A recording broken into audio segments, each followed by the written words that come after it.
And let's take a look at your Caribbean report for tonight.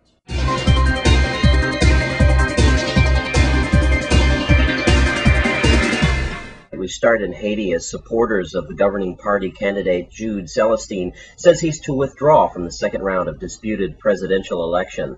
Mr. Celestine has undergone international pressure to quit after monitors found the first round of results had been rigged in his favor. If confirmed, the decision will clear the way for the delayed runoff between former First Lady Marlene Manicot and pop star Sweet Mikey Martel. The U.S. and the UN have both called on Mr. Celestine to pull out of the race. And in St. Lucia, it says it plans to ratify the treaty establishing the Economic Union of the Eastern Caribbean next week. All other independent membered countries of the Organization of the Eastern Caribbean States have already done so, but Prime Minister Stephenson King blames the delay on last October's Hurricane Tomas. And in St. Kitts and Nevis, the Prime Minister Denzel Douglas has denied that the government is planning to reintroduce personal income tax. The claim came from a spokesperson of the opposition People's Action Movement. Mr. Douglas says the opposition was wagering a campaign of deceit. And finally, in the British Virgin Islands, a Coast Guard helicopter crew rescued a distressed snorkeler Tuesday afternoon stranded on the uninhabited island of fallen Jerusalem. The rescued snorkeler was a 38-year-old U.S. citizen who had reportedly went missing Monday afternoon while snorkeling with his brother to Blinder Rock, approximately 12,000 yards south of the island of Virgin Gorda, BVI. Coast Guard watchstand in sector of San Juan proceeded to launch the air station Boroquin MH-65 Dolphin helicopter to recover the snorkeler. The Coast Guard helicopter crew arrived on the scene with the survivor and a local police officer who had been transported by the VISAR vessel to the west side of the island to investigate and was able to reach the snorkeler by land. The helicopter crew safely hoisted the snorkeler and the police officer on board and transported them to Beef Island Airport in Tortola. The snorkeler was then transferred to an awaiting emergency medical service personnel and transported to People's Hospital in Tortola, BVI to receive further medical care.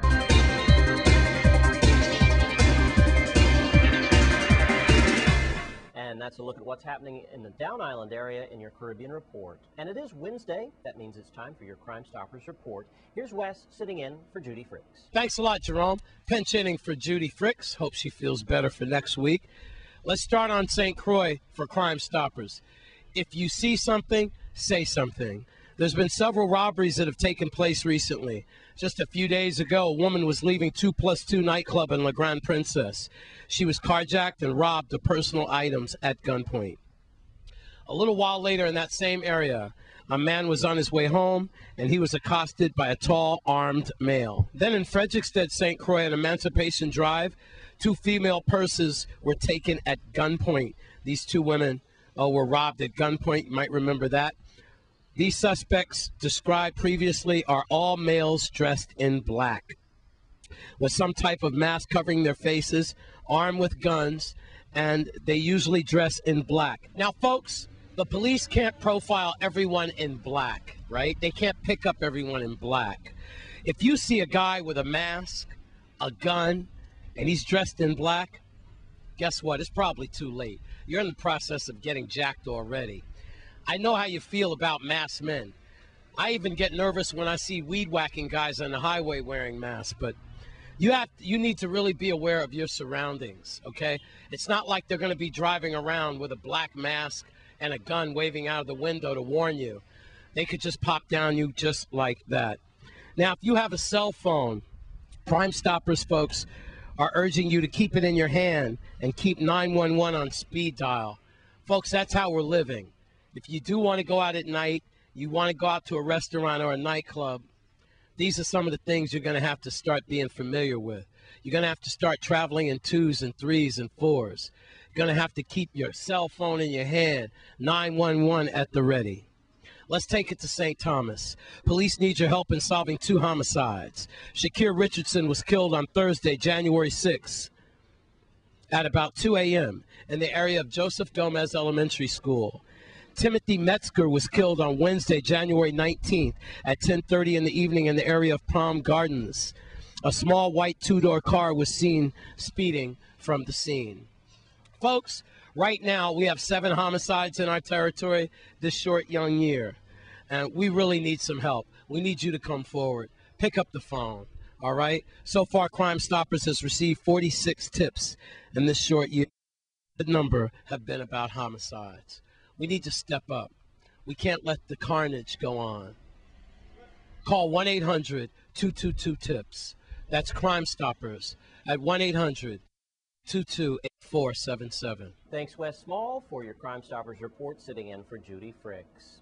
And recently, the students at the Education Complex got a lesson in science and forensics. Let's take a look. My name is Miss Gibbs. We're here at the St. Croix Educational Complex High School, where the students are doing a unit on fingerprint and various other body prints.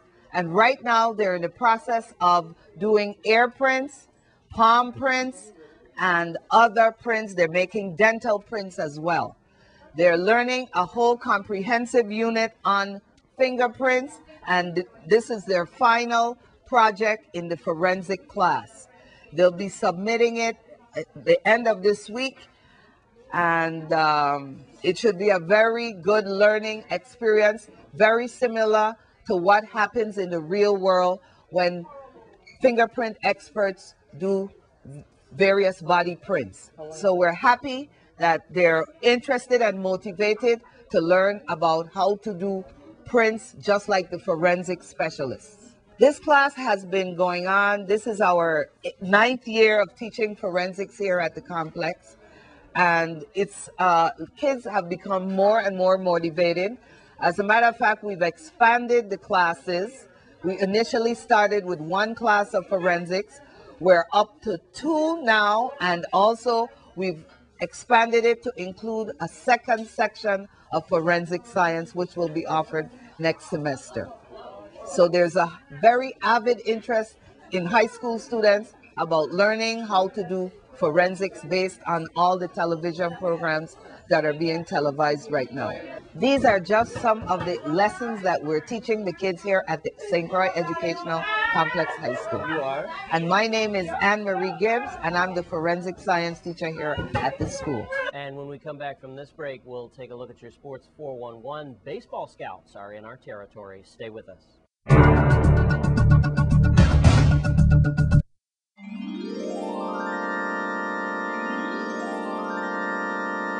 There's some Major League Baseball scouts in our territory, and who knows, the next Valmay Thomas could be in the Sports 411 tonight with Stephen Kufrancis. Thanks, Landro. I'm Stephen Kufrancis here with the Sports 411 update. Right now here at DC Connegator Ballpark, where we have some pro scouts checking out the youngsters. I'm here with Darren Canton, and he's going to tell us all about what's going on here today. Darren, what's up, man?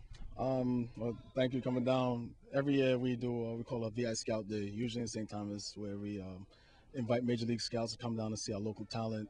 And this year, we did it for 4 years, and for our 5th year, we wanted to do it in St. Croix. We thought they deserved the opportunity. So, no, we came down here. We have about 10 to 12 Major League teams watching some of the talent, and it was going really well. We have great support. I was into parks and different people in the community really supported the event, so we're pleased for the turnout. Okay, I'll tell the folks what some of the drills the kids are going through today. We run the 6-yard dash, which is like a time to speed. The guys threw from the positions to gauge arm strength, and we're playing a simulation game where the pitchers are thrown against the hitters. So yeah, we're trying to give them somewhat some type of activity so they can evaluate the talent and the levels of the players. So we're going as planned, and it's good. It's a good experience for a lot of these kids for the first time working out for a lot of scouts at one time. So we anticipate to continue this kind of event. Okay, sounds real good, man. Tell the folks out there who are some of the top prospects the scouts are looking at today. Well, our main guy we brought down is Jarrell Cotton, who's he's at Miami-Dade College. He turned out an offer from the Los Angeles Dodgers over the summer. So he's down here. We have Richard White, who's a big-time follow now. Josh Torres, a left-handed pitcher. Actually, he's getting ready to sign with a college in Texas Hill College on full scholarship. So it's probably Jamari James, a kid from St. Thomas who's out in Kansas now, Kansas Wesleyan University is down here. So it's good talent. It's good talent, and just trying to show the younger guys that they could do it. Just need to work hard and dedicate, do their schoolwork and so forth. So so it's all worth the while. Sounds real good, man. You guys just keep up the good work, and we want to thank you for spending time here with us today, and so for bringing these guys down here and letting the kids showcase their talent, man. Right. Thank you again for having us. Okay. All right. Thanks. All right, let's be Stephen Cool Francis for News Channel 8 Sports 4-1 update. This back to you, Jerome.